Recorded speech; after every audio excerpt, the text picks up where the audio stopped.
Buddha, A Beginner's Guide, written by Stephen T. Asma, narrated by John Winson. A New Introduction. This book first appeared in the late 1990s and found a substantial audience among the Buddha curious and even initiated Buddhist practitioners. Over the years, it has been translated into Spanish, Hindi, and Chinese. I am proud to bring out this new revised edition with Hampton Roads Publishing because it allows me to clarify further and nuance the basic arguments of the Buddha. The original impetus for this book was the fact that Buddhism seemed deeply misunderstood in the West. Unfortunately, that fact has not changed much.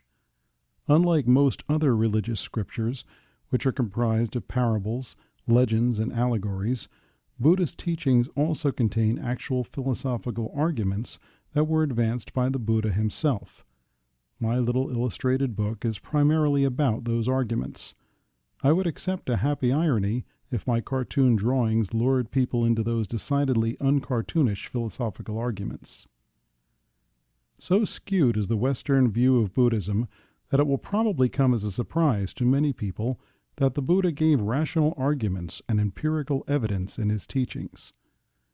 Recently, in one of my classes, an undergraduate student informed me that people in the East, like Buddhists, don't logically argue with each other.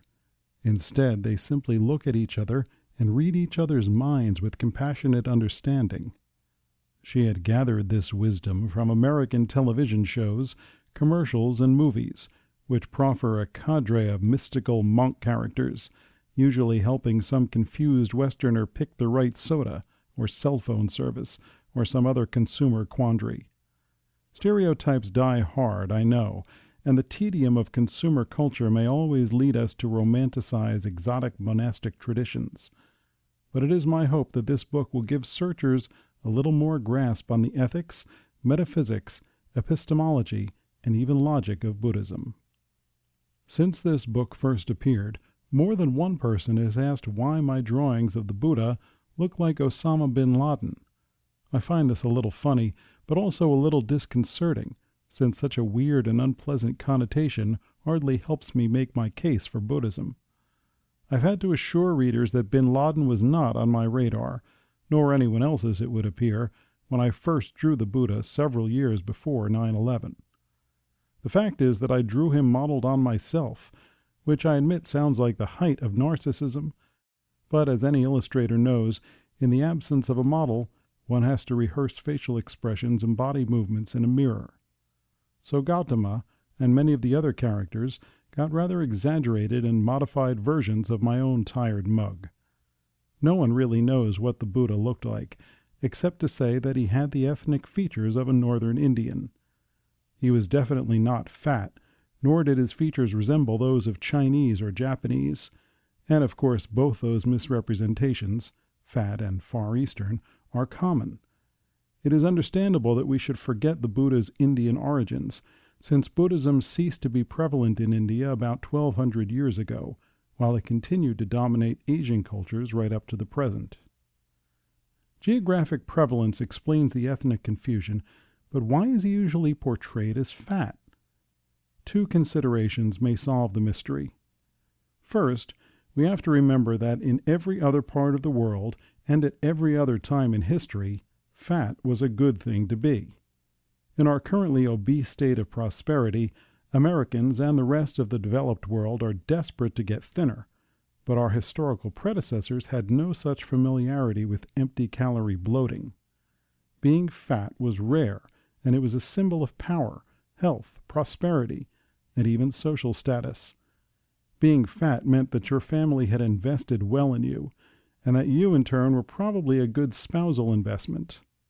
Add to this the second consideration, that whenever Buddhism arrived in a new place, it did not arrive into a religious vacuum. As a religion, Buddhism had to compete in the marketplace of other traditions. In Tibet, Buddhism appeared as an interloper in a region dominated by the native animistic religion, Bon. In China, Buddhism seemed like an upstart next to Taoism and Confucianism. In Japan, Shinto was already dominant. and so on wherever the Dharma traveled. A fat Buddha image may have been a powerful marketing tool in gaining converts in new lands. This confusion of the fat Chinese Buddha versus the skinny Indian Buddha raises an important general distinction between the culture of Buddhism and the philosophy of Buddhism. Since first writing this book, I have traveled widely in the East, living for extended periods in Cambodia and China, but also spending time in Thailand, Laos, and Vietnam. It should come as no surprise that wherever I went, the Buddha statues in the temples looked remarkably like the locals, and the Buddhism itself looked almost like a different religion in the assorted countries. This is as it should be, because religions, like other cultural traditions, are supposed to help us with our local daily challenges. Buddhist rituals, for example, help people mourn the deaths of family members, celebrate weddings and births, bless new homes and businesses, and so on. Religious customs, then, are usually adapted to their unique and even geographical environments. Within a single country like Cambodia, I found many different kinds of Buddhism.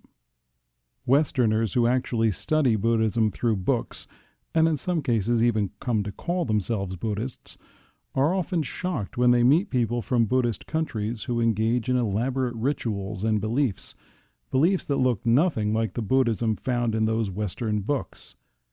At a Buddhist shrine in Vietnam, for example, I watched young couples offer 6 packs of beer and piles of photocopied money to the altar in hopes of securing an auspicious future wedding date.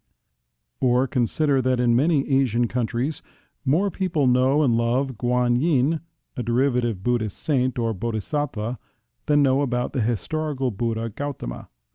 Or consider further the Western stereotype of Buddhism as a strictly pacifistic, docile, and submissive style compared to the mainstream views in many Asian countries of a powerful, ass-kicking kung fu version of Buddhism.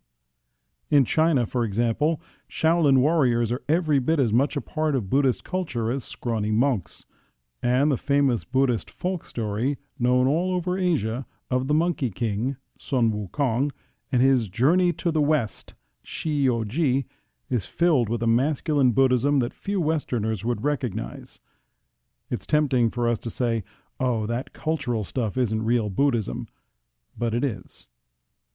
Philosophical Buddhism is the focus of this book, not because it's the real Buddhism, but because it's the seminal part of Buddhism, articulated by the man himself, and it's a part that currently lingers in obscurity. Roughly speaking, the philosophy of Buddhism can be found in the 4 noble truths, and the corollary ideas of A. the impermanence of all things, B. the interdependence of all things, and C. the doctrine of no self. When I point out throughout this book where Buddhist cultures or even later Buddhist schools conflict with the basic philosophical dharma, I do so not out of smugness, but out of a sense of professional obligation. That's what philosophers do. They look for intellectual inconsistencies. Ultimately, I believe in the philosophy of Buddhism, but I also love the cultures of Buddhism. I don't believe in it like a faithful person believes in a miracle. I believe in it because I've tested its psychological hypotheses, and I've analyzed its metaphysical commitments.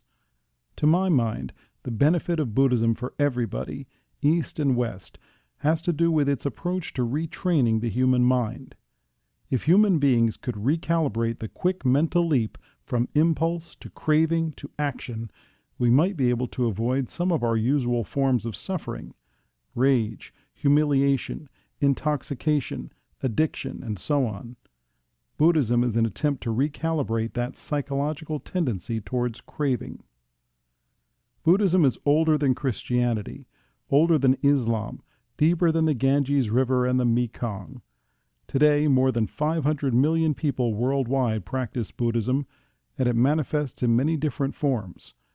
But whatever shape it takes, it always strives to free human beings from the life of suffering. It is a philosophy of emancipation. Like the river that swells after monsoon season and brings life to the parched land, Buddhism washes through the conscious mind, purifying, clarifying, and nourishing the psyche.